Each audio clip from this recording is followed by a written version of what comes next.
ng pangbabae. Mag-ina kasi sila na gumagala eh. Una siya nakilala bilang paranormal investigator sa top-rating Sunday Magazine program na Kapuso Mo, Jessica Soho. Pero sa kabila ng walang takot na pagtuklas niya sa mundo ng mga hiwaga at kababalaghan, sino nga ba talaga siya?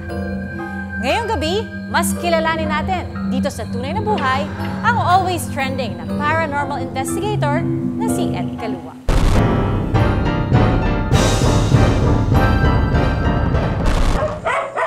Hindi ako nagpunta rito para makipag-away sa inyo. Nagpunta ako rito para kausapin kayo.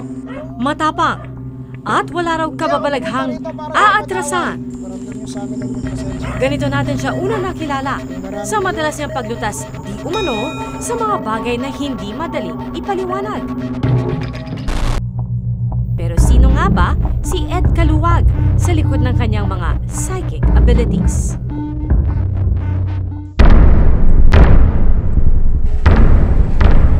Ang bahay na ito sa Malolos, Bulacan, saksi raw sa pagtuklas ni Ed sa kanyang kakayahan. Hi! Ed, nako, good afternoon. Hello Ako po, po si ma'am. Pia. Welcome po. Ano po itong lugar na ito? Ito po yung lugar kung saan ako nagsimulang mag-meditate, mag-training. Marami pong hinahawakang memories ito, good for psychic training. Pagpasok pa lang namin sa loob, nababasa na raw ni Ed ang aking aura. Sa case po ninyo, since medyo obvious na natatakot kayo, parang sabihin natin ma'am na ano, kumbaga sa kandila paliit po yung sinag. Kasi nga, So may ibig fear. sabihin kasi natatakot ako. Meron pong nararamdaman kayong fear. Matatakotin kasi talaga ako eh. Ang bahay na ito, pagmamayari pa raw ng isa sa 20 Women of Malolos noong pang panahon ni Dr. Jose Rizal. Kung nga rin yung mga nandito sa mga larawan na ito, sila yung mga... Yes po, sila po dito. yung present nung time na yon.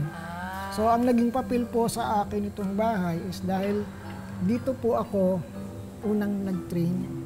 Dito po ako nagme-meditate kasi bawat gamit nga po dito ay merong memories.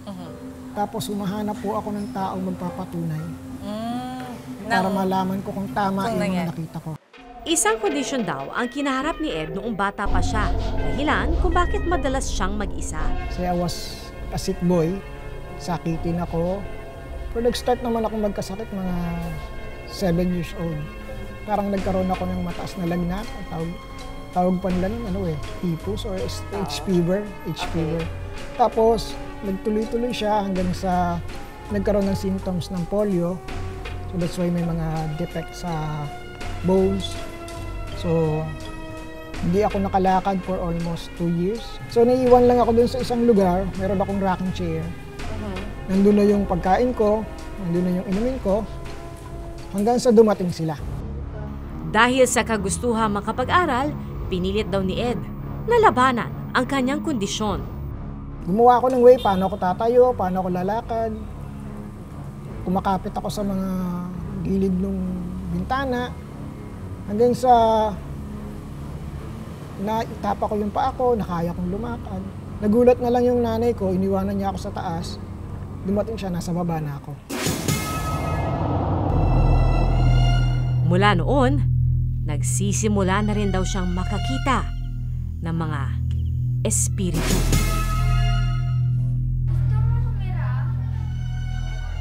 Ano yung mga nakikita mo na iba? May bata akong laging kalaro nung time na nakakababa na ako. Pag-aalis yung nanay ko, nandun siya, paglaro sa akin. Tapos sabi ng nanay ko, huli ka na, kumain na tayo. Niyayaya ako ngayon yung bata. Sabi ko, bakit ayaw mong yayain yung kalaro ko? Sino ba yun? Sabi ko, may bata dito eh. Tapos pag tinuro ko sa kanya, wala na, nawawala naman. So sabi niya, wala ka naman kalaro, nag-iisa ka lang. Natanggap mo ba agad na meron kang ganitong klaseng abilidad o nahirapan ka? Nahirapan po. Kasi hindi ko masabi kahit sa iba eh. Pag sinabi mo naman, sasabihin, gumagawa ka lang ng kwento, iniimbento mo lang, mga ganon.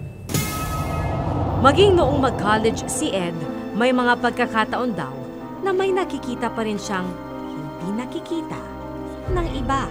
Sabi ng driver, umusan pa po kayo, dalawa pa. Sabi, Paano naging dalawa pa, may kumpleto na. May katabi ako. Pero may mga pagkakataong ang kanyang gift, hindi raw niya basta-basta natanggap. Yun ma'am, yun nga po yung experience ko na yung series ng dreams ko na para siyang teleserye. Paulit-ulit kong nakikita. Yun yung death ng father ko po. Kung paano mamamatay yung tatay ko, nakita ko.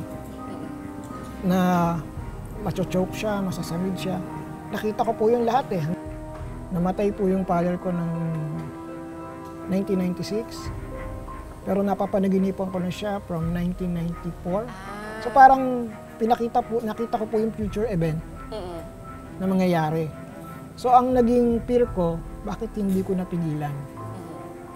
So mula nung insidenteng yon, nagdesisyon ka na ituloy-tuloy na yung pagpupursige at Yes, paghahasa. doon na ako nag-start magbasa, bumili ng mga books, tapos alamin ano ba yung experience na nararanasan ko.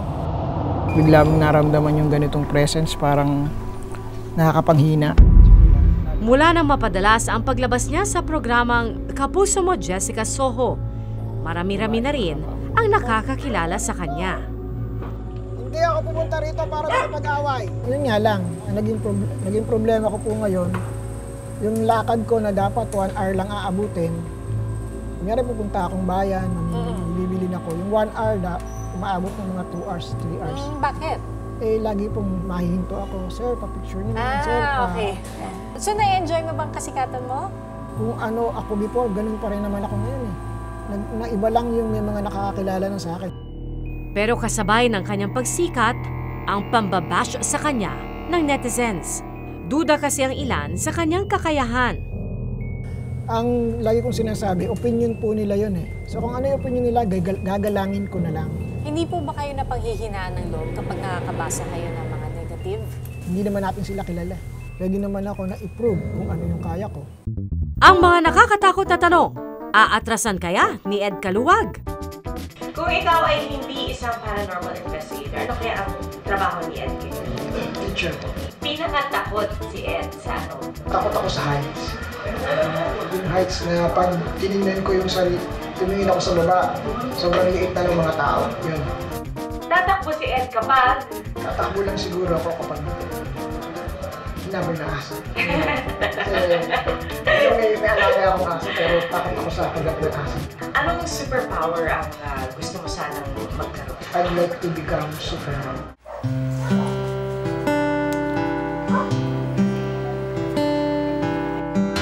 Sa mga ordinaryong araw, si Ed Kaluwag abala raw sa panggagamot. Gagawin natin ngayon. Bali po lang magbibintosa tayo kasi ang gagamitin po natin ng klase ng pagbibintosa yung may apoy. Para Kasi- saan ba yung bentosa? Para po matanggal yung mga lamig sa katawan. Okay. Kaya gagamitan natin siya ng may apoy dahil yung sa work na kasi lagi siyang pawis. So yung mga natutuyo na pawis sa loob, yun yung higutin natin. Okay. Bakit yung naisipan na pasukin itong natural healing? Kasi nga ma'am, nagsimula po kasi ako, naggagamot ako ng mga may sanib, itong mga spiritual. So, nakita ko po yung system na minsan yung pupunta sa akin, alam ko naman na ang sakit, hindi naman spiritual. Nag-aral ako ng natural healing para at least, hindi man spiritual yung sakit nila, meron pa rin akong treatment na bagay. Ang psychic ability ni Ed, sinubukan ko rin. Ito, bibigay ko sa iyo yung ballpen ko. Ayan, pwede mo hawakan tapos makikita mo sino nagbigay, ganyan. Ang nangyayari po kasi pag psychometrist, ma'am, yung bagay na yan ay meron siyang memories. Try ko po, ma'am. Sige. Makikita niyo po sino nagbigay. Babae po yung nagre-registered sa mind ko. Malayo, may nakikita ako, ma'am, na malayong area. Parang out of town, may nararamdaman kasi ako na may emotions. Actually, very special po kasi sa akin. May emotions po yung it's a token, parang something like always na magre-remind sa inyo sa tao na yon. Alam mo, ang galing kasi ito, regalo nga sa akin to. Regalo po sa akin to ng isang babae. Si Rhea. Si Rhea ang nagbigay sa akin nito. Kaya Itong ballpen na pala, to. malayo yung nakikita ko, ma'am. Oo. So, siya nagbigay sa akin ng ballpen na ito. Parang gift niya sa akin noon. Ang galing. Thank you, ha? Bahagi na ng buhay ni Ed ang paranormal investigation. Kaya naman ngayong gabi, sasamahan siya ng aming team sa isang sinasabing haunted park. So, nandito po tayo ngayon sa Real Kakarong at susubukan po nating alamin kung ano talaga yung misteryong bumabalot dito. At dito pa lang po sa labas, ramdam ko na po yung may kakaiba talaga dito.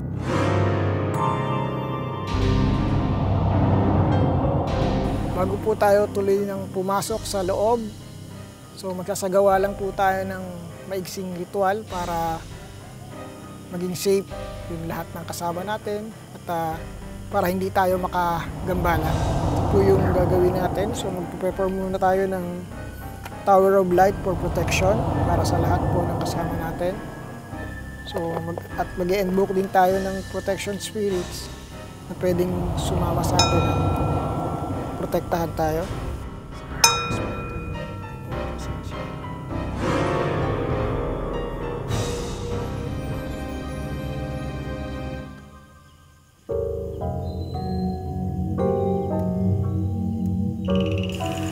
Doon sa part na yon, sa may nakita akong silhouette o anino ng isang babae. Pero so far hindi naman siya harmful kasi hindi siya nagbibigay ng ng manifestation na nagagalit siya o mabigat po yung pakaramdam dito sa lugar kasi parang ang daming agony, parang ang daming dumadaing. Yung mga narito matagal na mga sila. Parang mga kaluluwa pa sila nung nakalipas na panahon. Medyo marami pang disturb, marami pang paulit-ulit pa na magpapakita hanggang sa mga susunod pang panahon. Ang public park na ito sa Pandi, Bulacan, mayaman daw ang kasaysayan. Sa katunayan, may mahalaga raw na nangyari dito noong unang Republika ng Pilipinas. Sabi po ng aming mga lolo noon, may mga lolo rin sila na naging katipunero o nakipaglaban po dito, ma'am. Sa dami ng patay, nagtabon daw sa ilalim ng nagtabon ng patay. Nung bago umalis daw yung mga Kastila nga, binuhusan ng taas ng mga Kastila yung mga patay para sinunog. Nung time daw na natutunaw na yung mga taba noong mga patay na nakatabon sa kanya, nung pa lang siya umalis, bumangon doon dahil napapatakan na raw para magtakbo. Pero nabuhay yun. Nasaksihan ko rito nga nakita ko noon nung gabi na sinasabi nila mga white lady. Ako isang bisis na mahinga riyan, napansin ko sila nga naglalakad din sa likuran. Hindi naman nagtuloy ng lakad sila, tiningnan ko na bumalik patungo doon sa CR na luma. Mga elementals po, may mga maligno. Meron akong shadow na itim na nakita doon. Malaki.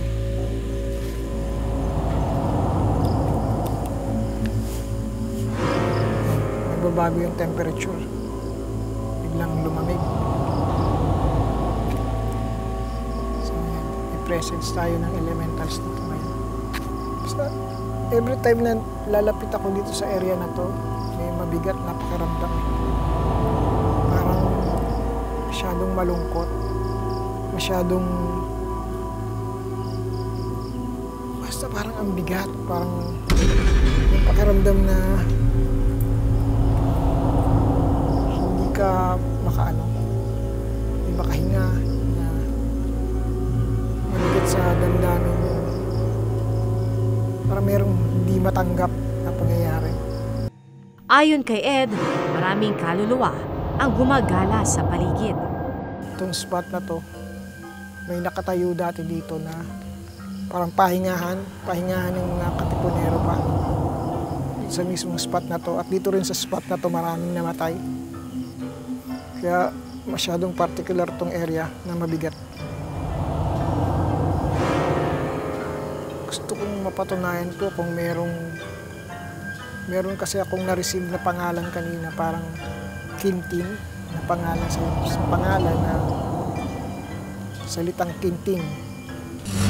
Sa CR na ito, may photo bomber daw na nakuhanan. Yung bata. Ito yung bata, nakita ko kanina yung ikot-ikot eh. Ito po yung bata, ito nasa picture na to. Yung bata. Tapos mayroon pang babae. May isa pang babae. So, impression parang mag-ina kasi sila na gumagala eh. Mayroong bata dito. Ito nagbubukas ng kusa ng tubig dito sa banyo.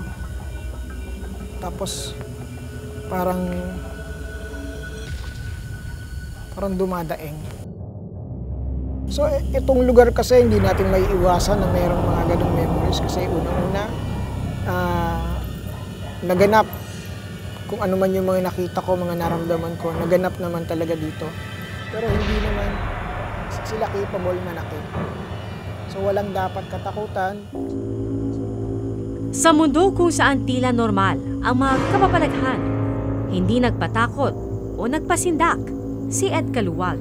Sa halip, niyakap niya ang kanyang natatanging abilidad at ginamit ito para mapagbuti ang sarili at makatulong sa kapwa.